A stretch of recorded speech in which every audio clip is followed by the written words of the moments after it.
Okay, we're rolling. All right, so tonight is January 22nd, 2020. We're here in Chicago, set up in our cozy space, and we are talking about the major planetary astrology energies for 2020. There's a lot going on, so we'll move through things kind of quickly, and I'll touch on the things that I think are especially important. And any one of these things could probably be an astrology talk in and of itself. So there are two or three areas that I definitely want to focus on, but we could break off and talk about a lot of these things more in depth. And just to remind you, my name is Therese Murphy, and some of the things that we're talking about tonight I've talked a lot more in depth at previous talks because they've been in motion now for a couple of years. So you can find previous videos on my website, which is theresemurphy.com, or sometimes I have some of this information on Facebook as well. But tonight's talk, which I like, is called Sowing the Seeds, because there are a lot of seeds for new potentials this year. And like someone was mentioning before we started, there's like hard stuff, but there's sort of a sense of promise and maybe new beginnings. And that is a pretty good way actually to summarize some of these big energies that are in play.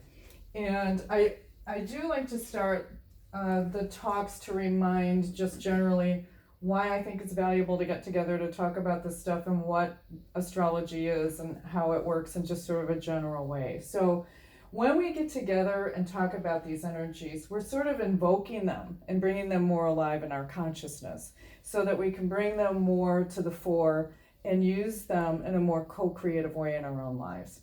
Because the way astrology works, it's a lot like looking in a giant cosmic mirror. So if you see something or themes or behaviors or actions or energies playing out here on planet Earth and you're experiencing it in your life, you would, as an astrologer, expect to look up and see the same thing being mirrored back to you through the movements and the energies of the planets. So it really is, they're reflecting our consciousness back to us. There's an interrelationship between us and them, so they are not in charge. So I think sometimes people fear astrology or the way astrology gets talked about because it makes it seem like they have the power and we're somehow at their mercy. And it's not that way at all. There's an interrelationship between their movements and their energies and our energies. So they're more, when we're more conscious of them too, more like our allies or our friends. And there's a benefit to knowing about where they are because we know where they're going to be in advance. So we can look a year in advance, or we can look 15 months down the road and say, what's going on up there and what types of themes or archetypal energies or learnings are going to be stirred up when those energies come together and start relating in that way. And astrologers have been observing those movements for many, many millennia.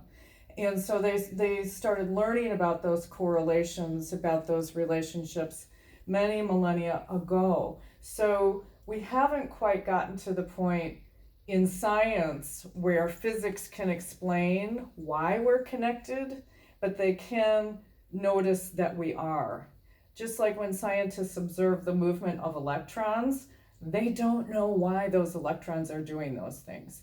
They take an isolated electron and put it in the case in a laboratory, and they observe it. And when a human being walks in the room, this perfectly still electron without fail will start to move. And so there's an interrelationship. It's like it's one electron, it's in a glass case.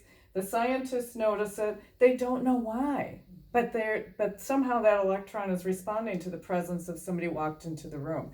So it's similar with the planets have been moving and relating and showing our energies back to us for many millennia. A lot has been observed, a lot has been learned. We don't always know, well, what is it that connects us? Is it gravity? Is it this? Is it that? The science hasn't quite caught up to the meta-science yet about why we can observe and know certain things yet. But it really is like knowing about the movements in a calendar or the movements of time. It's not a religion, and it's not a belief system, and it's not the planets are in charge or we're giving our power over to them. It's useful information to know about. So for me, astrology is the archetypal language of the soul, and it's the language of the interrelatedness between us and the planets and the rest of creation. When I talk about astrology, I limit it to the major planetary bodies in our solar system, and I refer to the sun and moon and Pluto as planets, even though technically they're really not. But I just, I just lump that in terms of how I talk about it. And so I think this may even be a quote from Carl Jung, that we're all born into a unique moment of time, and we carry the energetic signatures with us of our unique moment in time. So when you're born, you breathe in your first breath, and you take in that cosmic imprint of that moment. And so that moment is your unique moment to live and to express, and ideally to heal, to bring more fully into realization and actualization. And each of us has the entire zodiac within our chart. You're not just a Scorpio, you're not just a Leo, you're not just a Pisces. You have all the planets of the solar system in there in your own unique configurations, not the same as mine. And you have all the constellations in there. So it's a full circle, and when you're born, you're in the center of the circle, sort of like the director of the orchestra. Your unique moment of time will not repeat for almost another 26,000 years. Mm-hmm. So each person has a really unique astrological code, that, they're wired up to express in certain ways.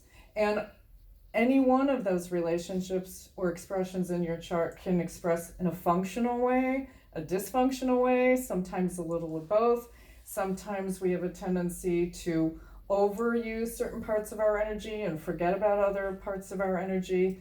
And when the planets move, because they continue moving after you're born, and they activate your chart, it can stir different parts into more awareness or challenge or stress or opportunity. So that's kind of how astrology works. And I love this notion that astrology shows us where the cosmos and our human psyches interconnect. Because that really is, I think, how it works. That's what I notice in my work. So I just need a little sip, and we will keep going. Typically, when I do these talks, I just briefly mention, hey, numerologically, if you're into numerology, it's a 4-year. So we're in a 4-year out of a 9 or 10-year cycle. And a 4 is about manifestation. It is about bringing things into being. It is about doing the work of trying to manifest your heart's desires.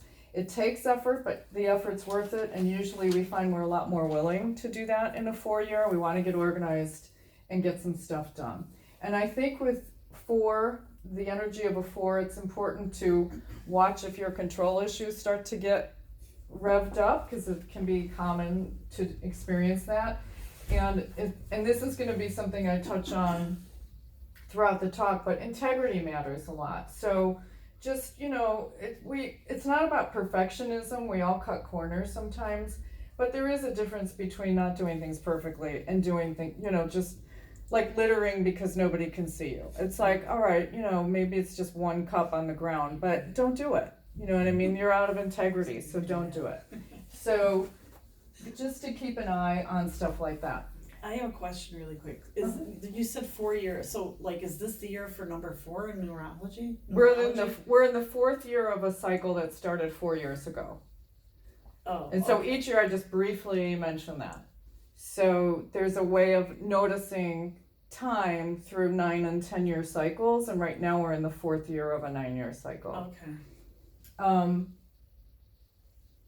Manifestation on a spiritual level looks kind of easy. Right? It's like, I'll just pour some dust over my heart's desires and things will start happening and everything will be nice, and I'll just, focus my intention and it will all come into being. And so on a spiritual level, that's awesome. And we might want to sometimes remember this image and sort of connect with that, because on a spiritual level, that's the truth, but we're still here living on the human form where it's like, oh my gosh, manifestation takes work.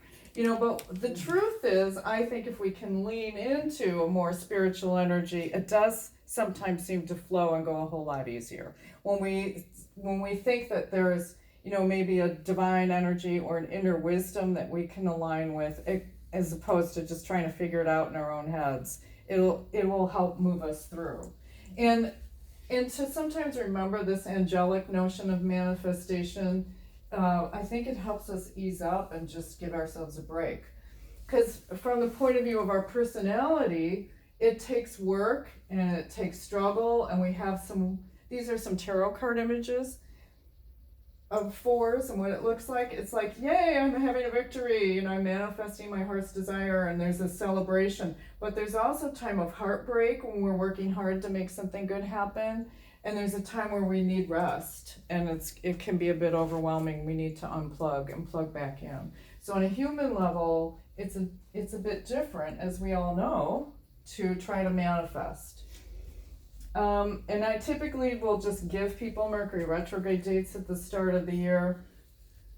By the way, since you guys have attended the talk, I usually try to share some of the major PDF of this, and you'll have access to the video as well.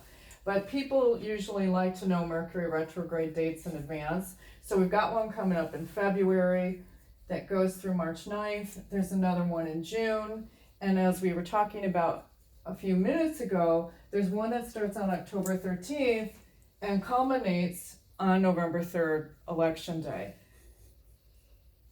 Mars will also be moving in retrograde motion on Election Day.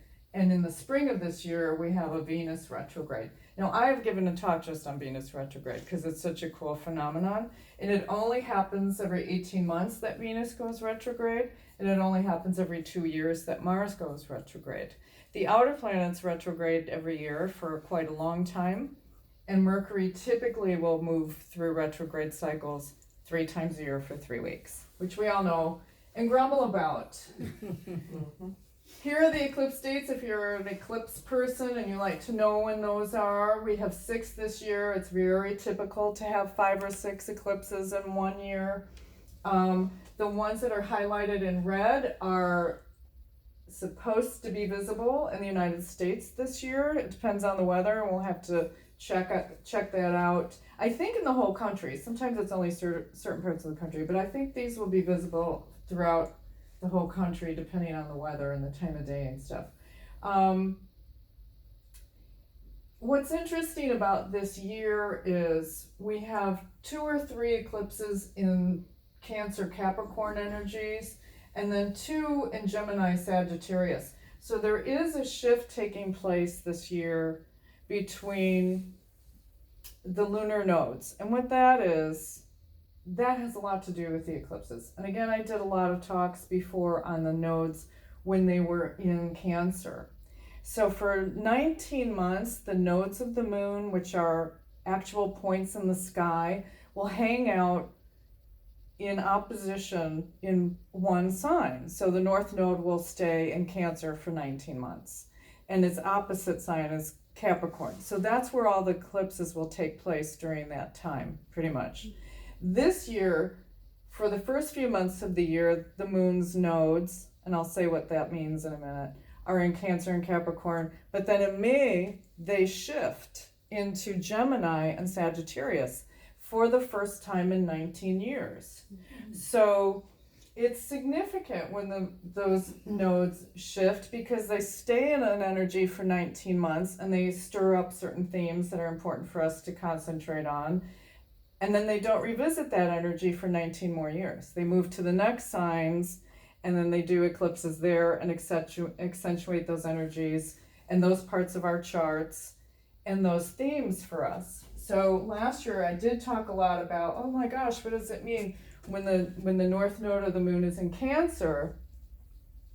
Because it was so significant for what was going on in the world. But Cancer energy has a lot to do with home, families. It's very emotional and sensitive and nurturing. It's about nourishment. It's more tribal.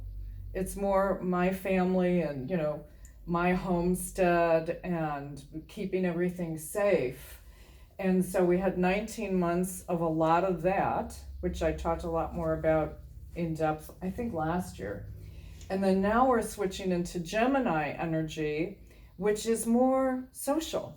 It's more like talk to your neighbors, find things out, Ask a lot of questions. I'm really curious. I want to have experiences. I want to get in the car and drive somewhere. I want to learn. I want to study. I want to know what's going on with you. If I go to a party, I want to talk to as many people as possible just to learn more about what's going on. So it's about gathering data and information and having curiosity and keeping an open mind. And it is a lighter energy.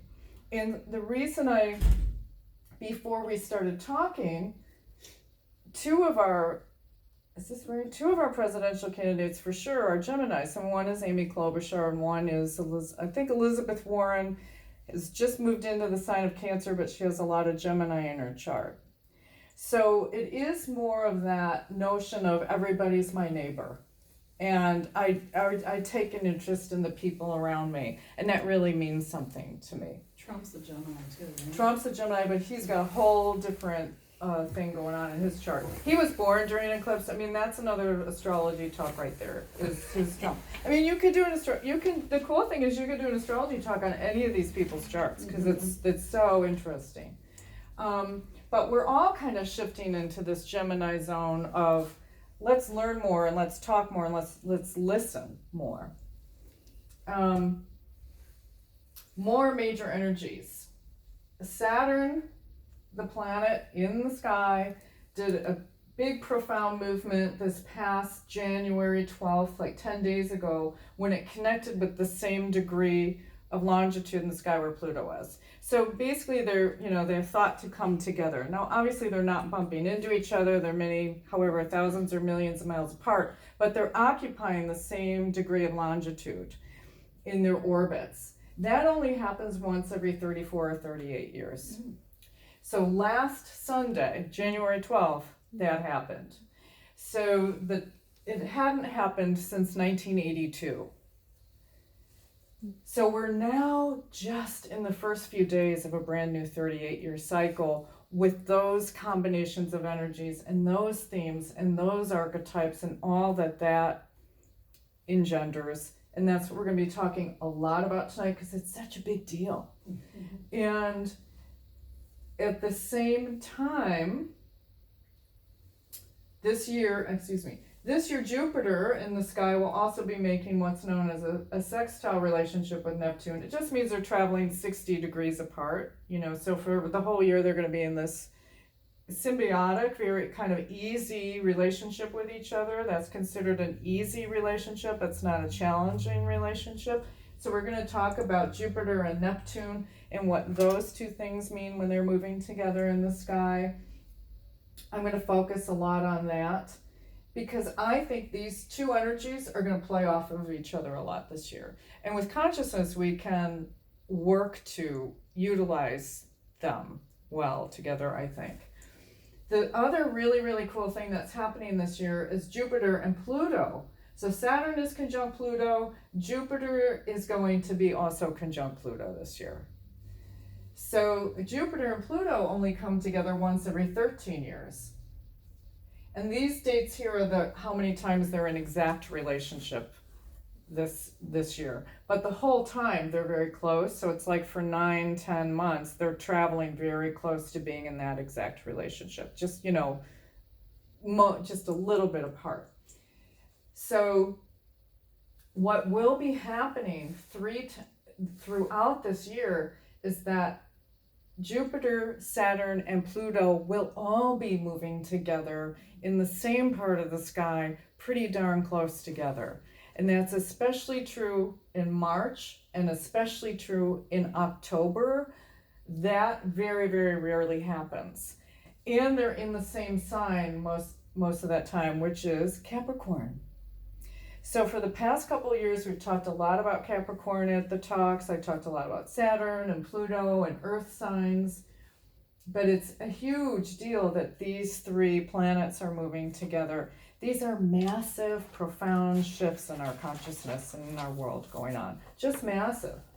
And later in the year, Jupiter will be combining with Saturn. So Jupiter will be conjunct Saturn. But by that time, they will have changed signs and just barely being into the sign of Aquarius. So that is thought to usher in another new 20-year cycle. So we've got all these major new cycles that we're on the threshold of, old energies closing out, new energies moving through. On the spring equinox, Mars will also be in Capricorn. So it'll be Mars, Jupiter, Saturn, and Pluto. That's a really profoundly strong spring equinox. And my personal opinion is that the spring equinox really starts the year energetically anyway. It doesn't start in January. Not energetically. We're still finishing a cycle until spring, especially here in the northern hemisphere. So if you kind of are wanting to look, when do you really want to start your year and start your goals and start your manifestation, it's really powerful to kind of get rolling right around that equinox. After the Mercury retrograde ends in February, you can target March is kind of like the start of your year when you're going to start getting busy. So if you're not feeling it yet and you're feeling it more then you're kind of right on target.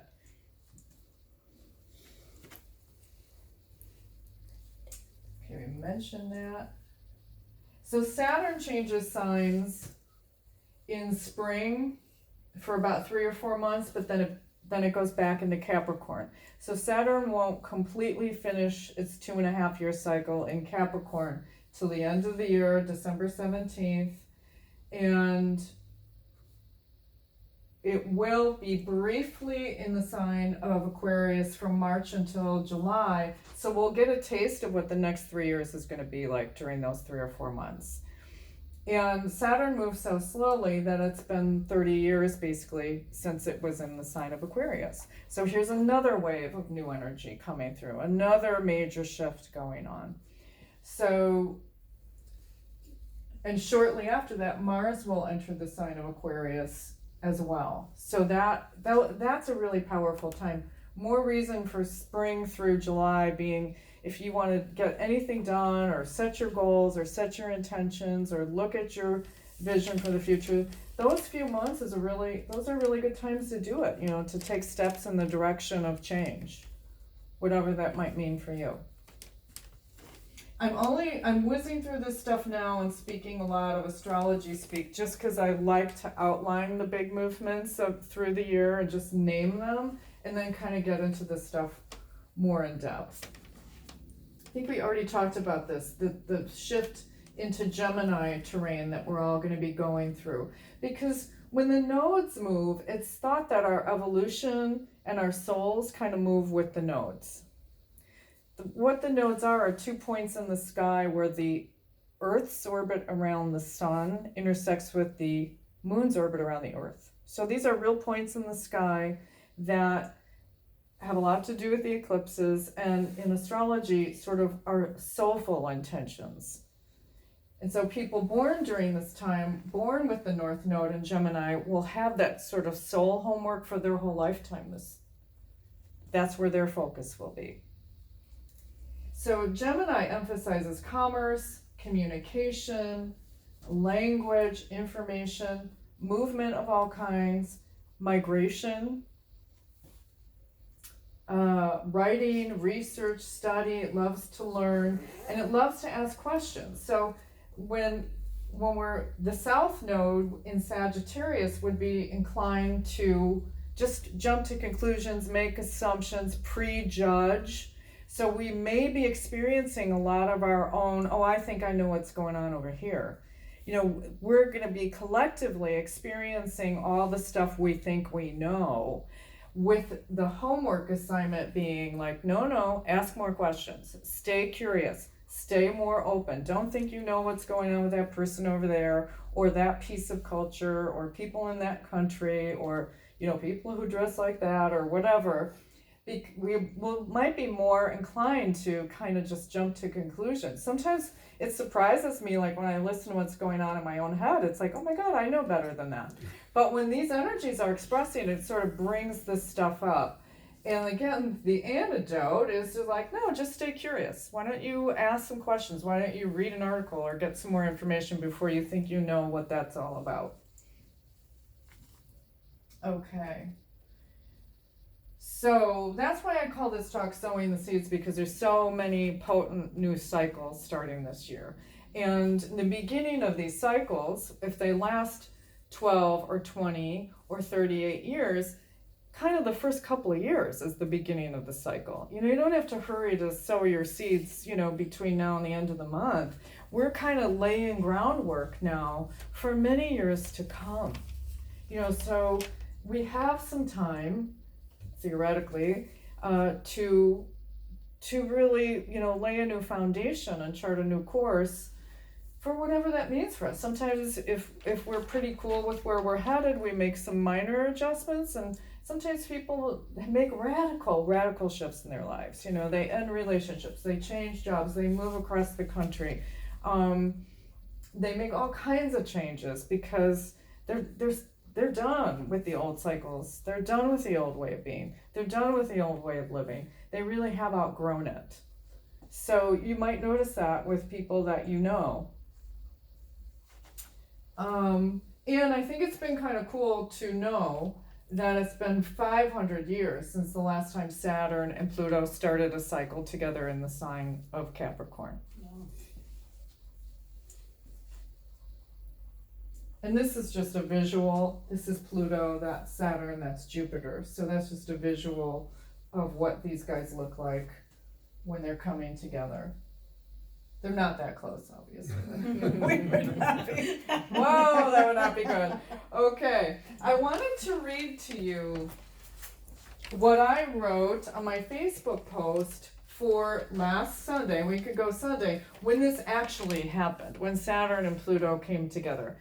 2 reasons for wanting to do that is it's on my Facebook page, and if you walk out of here overwhelmed with information, you can always go back and read that as many times as you want over the next couple of years about what's going on again and why was that important, because it's written to, when these 2 energies combine, they stir each other up. So Saturn acts on Pluto, Pluto acts on Saturn. They can bring out the worst in each other, they can bring out the best in each other.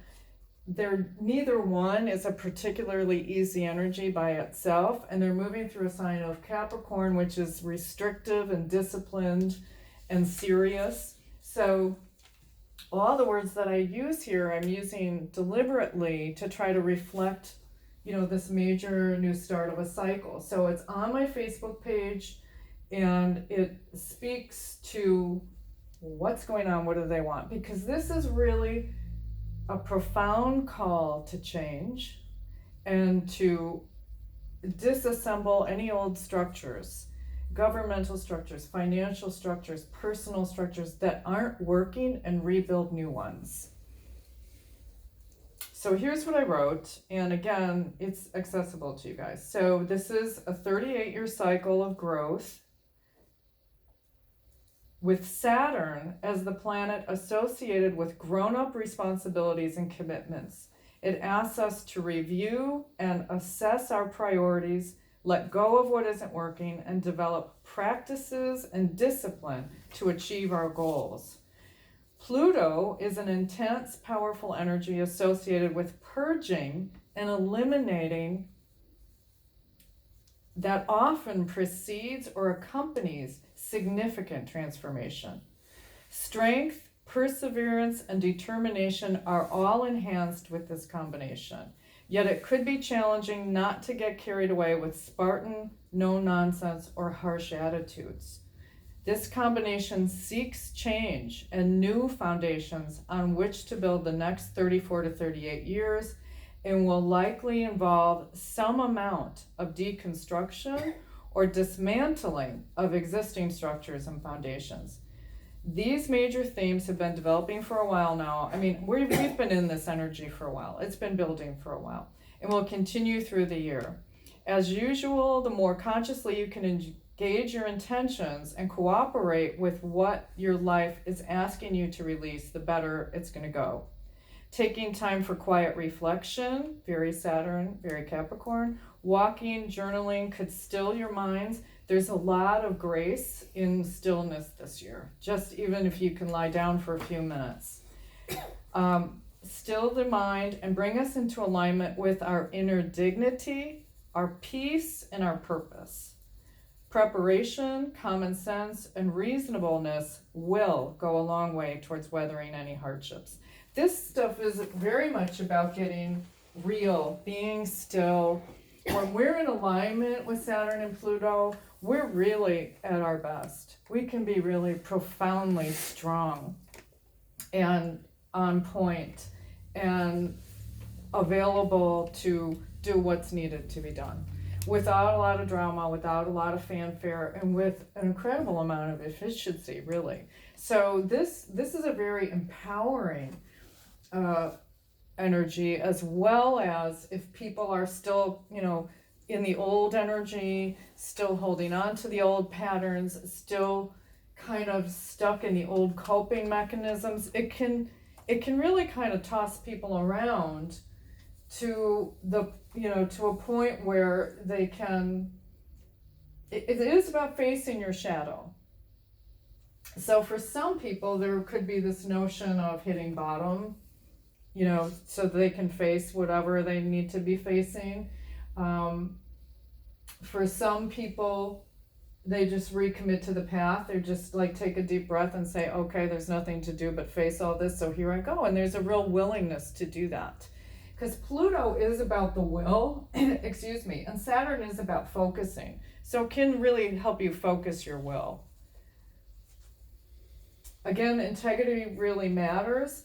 And it could be a cycle, especially this year when, as one of my grandmothers used to say, your reward for a job well done is more work. And your resentments and things that you're grumpy about can really function as teachers. And I think this year you can move through them quickly. You can just notice it and say, I'm willing to have this taken away from me. I'm willing to see it differently. And it can be transformed pretty darn fast. Like from resentment to just either something you release or something that, is more fuel, more grist for the mill, and you can use it. It doesn't have to keep you stuck, although you may spin around in it for a while. But you may spin for 2 days and then really come out on the other side. Because what I wanted to talk about is Saturn, this is kind of what this whole cycle is about.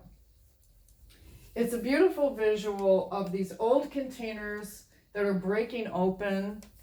It is a process of surrendering and releasing what isn't working. And I think some people have already this past year gone through a lot of that. A lot of being, kind of breaking open and saying, all right, I give up. I don't know what to do next. I'm willing to turn this over. Stuff isn't working. That people have really been feeling that end of that cycle that we've been in. Because think of it, we've been in that cycle for 38 years and it's just ending. That means the whole last couple of years are about closing it out. And so there's a real graceful, or at least natural human process around sometimes you have to let go and you have to let things go that aren't working. And it can be very soulful. I mean, it can also be very, a psychological process that people need support around, or an emotional process. But that's what's been in play, and